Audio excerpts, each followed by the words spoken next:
Hello, I'm Matthew and welcome back to Vault Holocron, and may the 4th be with you. This video is spoiler free, so stick around if you haven't seen Vision Series 2. Today, we will use ChatGPT to write all of the Star Wars Vision Series 2 episodes.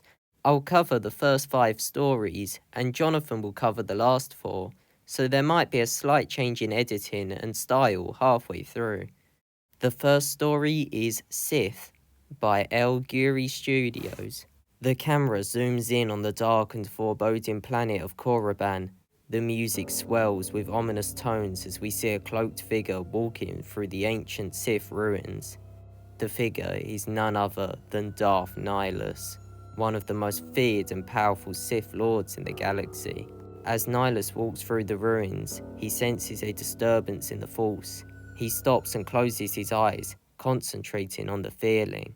Suddenly, he hears a voice in his mind, a voice he has not heard in many years.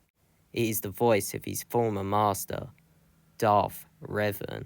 Nihilus, my old apprentice, I have need of your skills once again.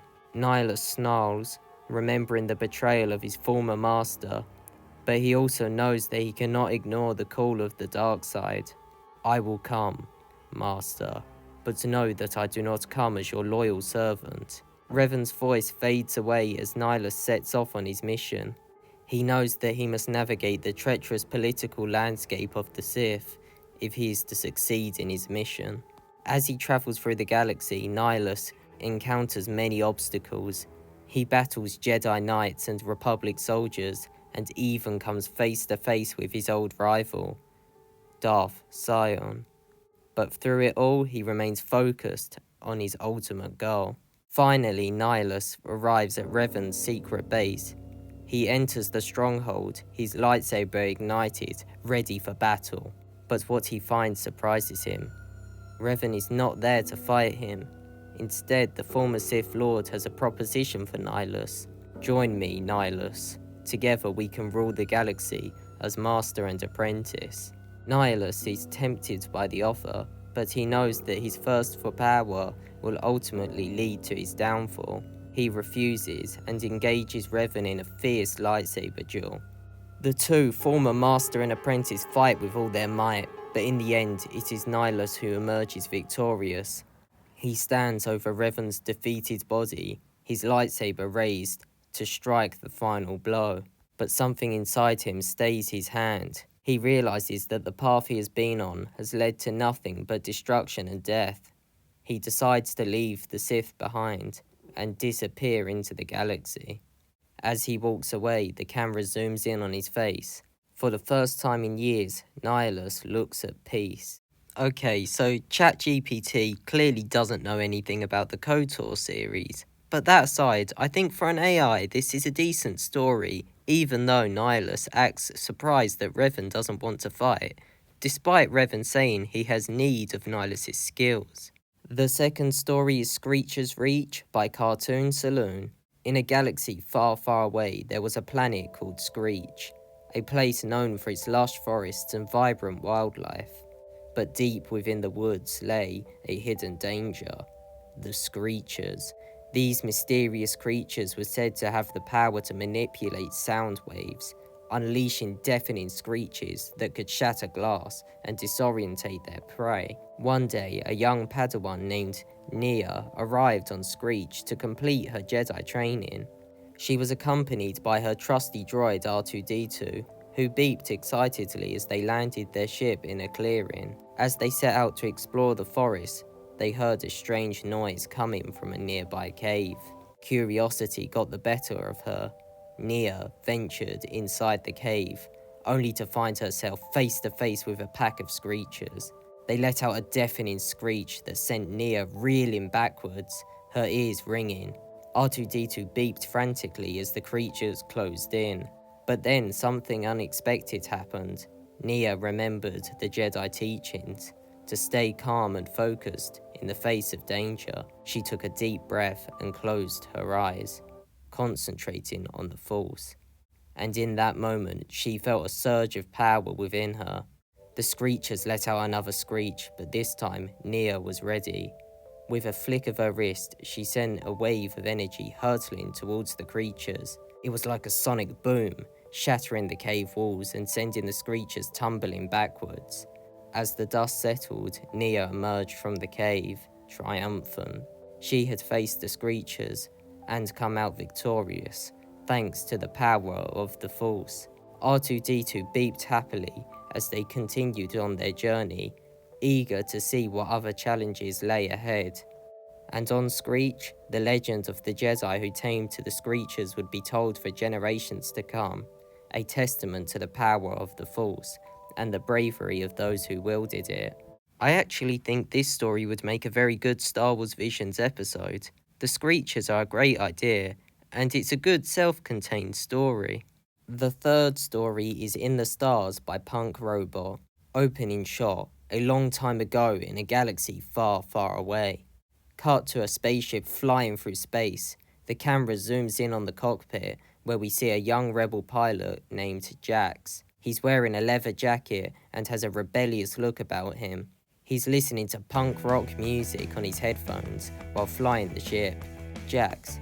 This is Jax reporting in. I'm on my way to meet up with the rest of the rebels. We're going to take down the Empire once and for all. Cut to the interior of the rebel base, where Jax meets with his fellow rebels. They're all wearing leather jackets and have punk hairstyles. The camera pans across the room to show the different rebels getting ready for battle. Jax. Alright rebels, this is it. We've been fighting this war for too long. It's time to end it once and for all. The rebels cheer and pump their fists in the air. Cut to a battle scene in space, where the rebels are fighting against the Empire. The camera shows Jax flying his ship, dodging laser blasts and firing back at the Empire. Jax. Come on you Imperial scum, is that all you've got? Cut to a shot of the Imperial Commander, who looks angry and frustrated. Imperial Commander. This rebel scum is getting on my nerves. We need to take them out. The camera shows the Imperial ships firing more laser blasts at the rebels. The battle intensifies, and it looks like the rebels are losing. Jax. We can't give up now. We're in this together, and we're going to win. The camera shows Jax flying his ship towards the Imperial Commander's ship. He fires a laser blast that hits the Commander's ship, causing it to explode. The rebels cheer and celebrate their victory. Jax. We did it! We took down the Empire! The camera shows Jax and the other rebels celebrating their victory. They're playing punk rock music and dancing around the rebel base. Closing shot. The camera pans out into space, showing the rebel base and the stars in the background. Narrator.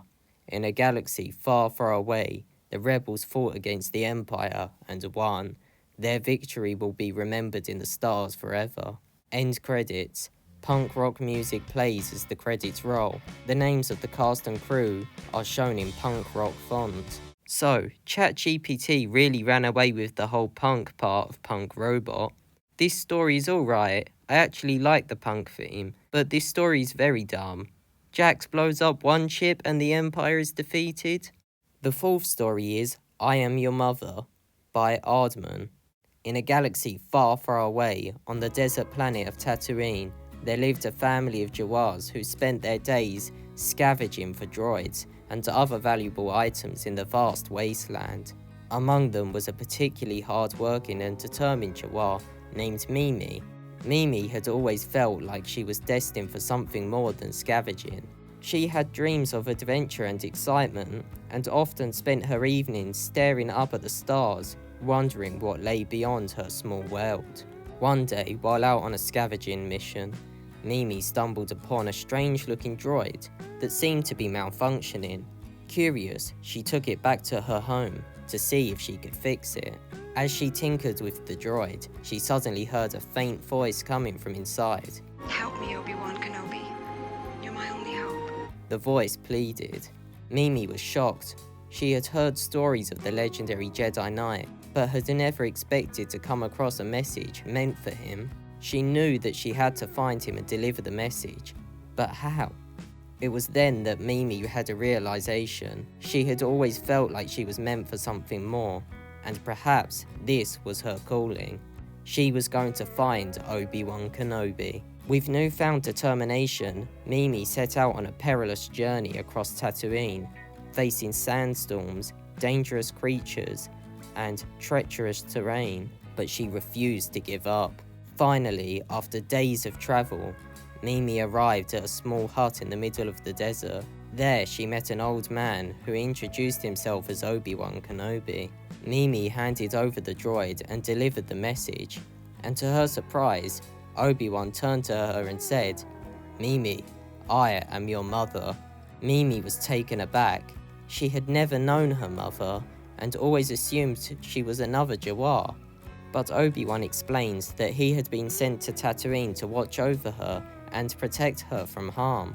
Together they embarked on a new adventure, fighting against the evil Empire and working to restore peace in the galaxy. And Mimi finally felt like she had found her true purpose. As the credits rolled on this Aardman production, the audience couldn't help but cheer for Mimi and her newfound family, for in the end it was love and determination that saved the day. I didn't expect that. Okay, the ending is a bit meta. Ignoring that, the story is still weird. It's like an alternate timeline of Star Wars. The story is like a mixture of stories in the sand from a certain point of view, which follows Jot finding R2-D2, mixed into, well, Luke Skywalker's story in mainline Star Wars. Clearly the I am your mother twist was just thrown in so that the title wasn't just a lie. The fifth story is Journey to the Darkhead by Studio Mir.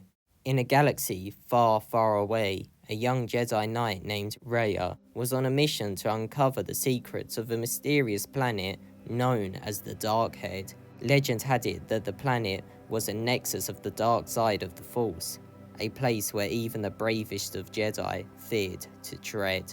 But Raya was no ordinary Jedi. She was determined to prove herself worthy of the title and had spent years training in the ways of the Force. With her trusty lightsaber by her side, she embarked on a perilous journey to the Darkhead, determined to uncover its secrets. As she approached the planet, she could feel a sinister energy emanating from its surface. The sky was dark and foreboding, and the air was thick with the stench of decay. But Raya pressed on, her courage and determination unwavering. As she made her way deeper into the planet's interior, she encountered a group of Sith warriors. They were formidable opponents, skilled in the ways of the dark side. But Raya was not intimidated. She drew her lightsaber and engaged them in battle, her skill and determination allowing her to hold her own against their dark powers. As the battle raged on, Raya could sense a powerful presence nearby. It was the Dark Lord of the Sith, the ruler of the Darkhead. She knew that she had to face him if she was to uncover the planet's secrets. With renewed determination, Raya made her way to the Dark Lord's lair. The battle was fierce, with the Dark Lord using every trick in his arsenal to defeat the young Jedi. But Raya was not deterred. She drew upon the power of the Force, using it to guide her attacks and defend against the Dark Lord's onslaught. In the end, Raya emerged victorious. She had defeated the Dark Lord and uncovered the planet's secrets. But more than that, she had proven herself to be a true Jedi, one who was willing to face the darkness head-on and emerge triumphant. As she left the Darkhead, Raya knew that her journey was not over. There were other planets to explore, other battles to fight, but she was ready, her determination and courage shining like a beacon in the darkness of the galaxy. Okay, this last story is good. It feels kind of like a video game story, in which everything is just a simple excuse for a cool lightsaber battle, but I like it. Now I'm going to hand the video over to Jonathan. Thank you, Matthew. So, the next episode on the list is The Spy Dancer by Studio La Cachette. For this episode, ChatGPT wrote this. Once upon a time, in a galaxy far, far away, there was a spy named Dancer. She was a master of disguise and could blend into any crowd. Her mission was to infiltrate the Galactic Empire and gather intelligence for the Rebel Alliance.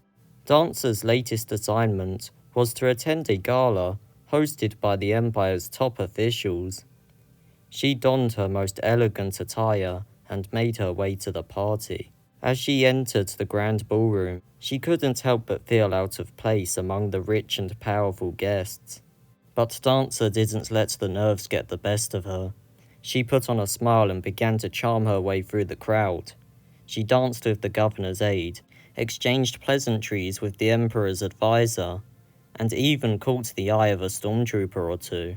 But as the night went on, Dancer began to notice something strange. The Empire's top officials seemed to be discussing something important in hushed tones.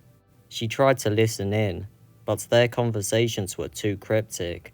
Dancer knew she had to get closer to the heart of the matter.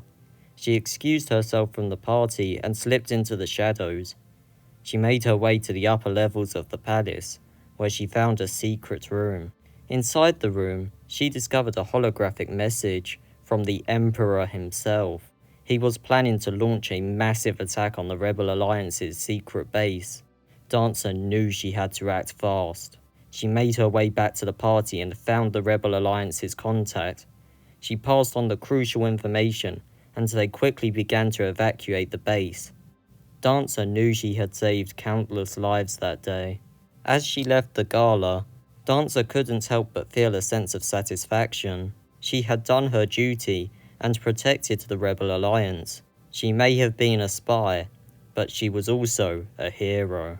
And with that, Dancer disappeared into the shadows once again, ready for her next mission, to save the galaxy from the clutches of the Empire. Next up is The Bandits of Golak by 88 Pictures. This is what ChatGPT wrote this time. As the twin suns set behind the barren landscape of Golak, a group of ruthless bandits gathered around a makeshift campfire. The air was thick with the stench of sweat and blaster smoke as the group plotted their next heist. Their leader, a towering figure known only as Krog, spoke in a gruff voice. "Listen up, you scum-sucking slimeballs. We've got a job to do, and we're going to do it right."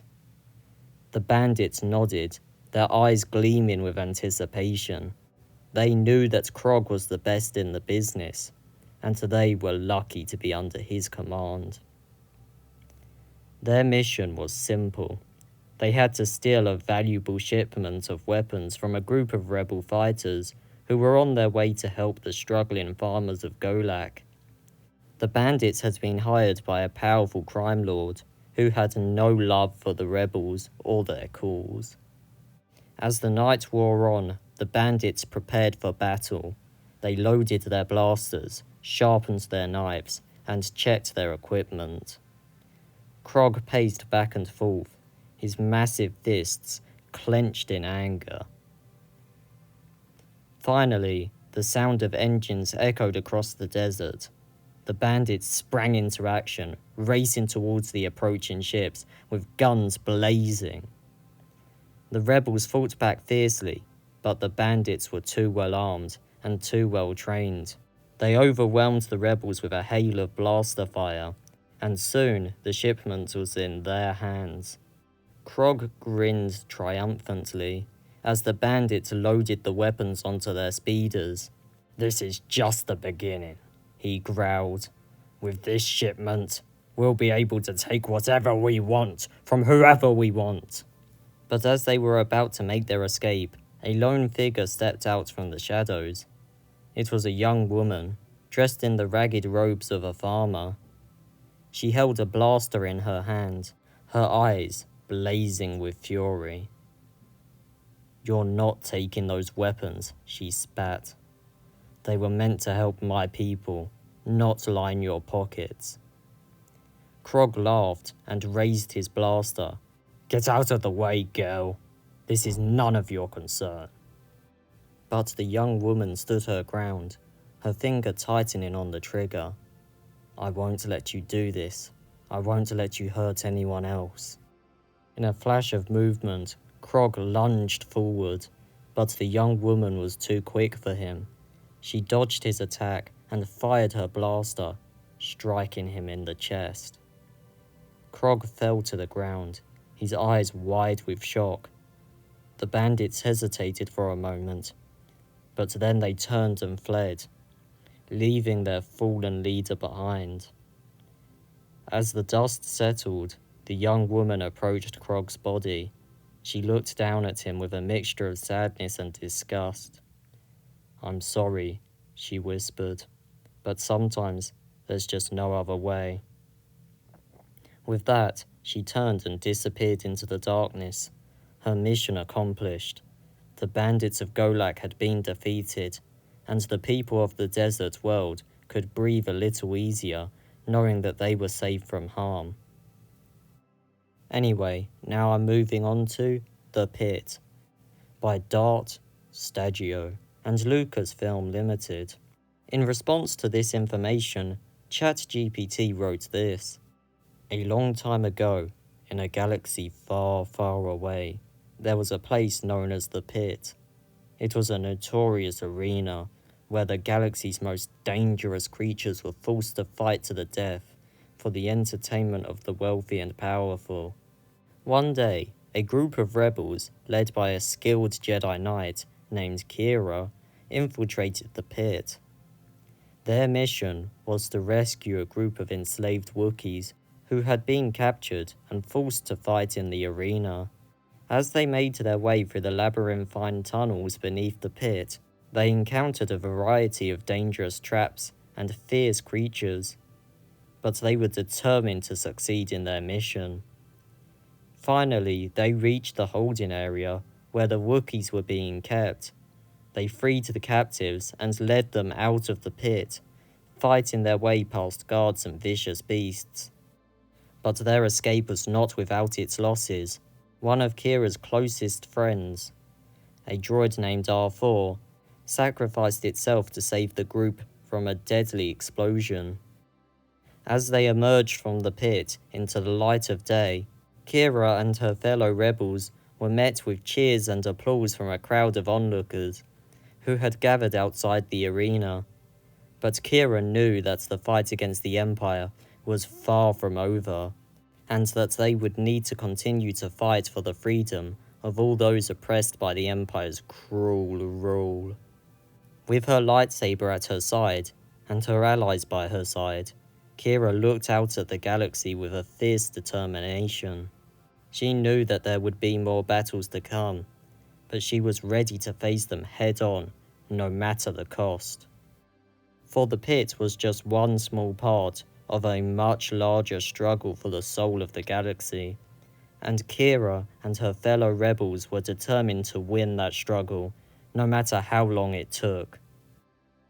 Finally, the last episode on the list is Owl's Song by Triggerfish. For the final time, this is what ChatGPT wrote. In a galaxy far, far away, on a planet called Mech 2, there was a young orphan girl named Owl. She lived alone in the wilderness, with nothing but the stars and the creatures of the forest as her companions. Despite her solitude, Owl had a gift. She had a beautiful voice, one that could rival the birds and the creatures of the forest. Whenever she sang, the trees would sway, the wind would pick up, and the stars would shine brighter. One day, while wandering the forest, Owl stumbled upon a hidden temple. The temple was old and decrepit, but there was a sense of magic within it. As she stepped inside, she felt a power awaken within her. Owl soon discovered that the temple was once home to the Jedi Order, a group of powerful warriors who fought to protect the galaxy from the forces of darkness. She learns that the Jedi were no more, and the galaxy was now ruled by the evil Galactic Empire. Owl knew that she had a duty to restore the Jedi Order and fight against the Empire. With her gift of song, she set out on a journey to gather other Force-sensitive beings and rebuild the Jedi Order. As she travelled from planet to planet, Owl used her voice to call out others like her. Some were hesitant to join her calls, but Owl's unwavering spirit and infectious enthusiasm won them over. Together, they journeyed to the planet of Coruscant, the heart of the Empire. There, they met with a group of rebels who had been fighting against the Empire for years. The rebels were impressed by Owl's passion and agreed to help her in her mission. With the rebels by her side, Owl led the charge against the Empire. Her voice became a rallying cry, inspiring all those who heard it to fight for freedom and justice. In the final battle, Owl stood face to face with the Empire's most powerful warrior, Darth Vader.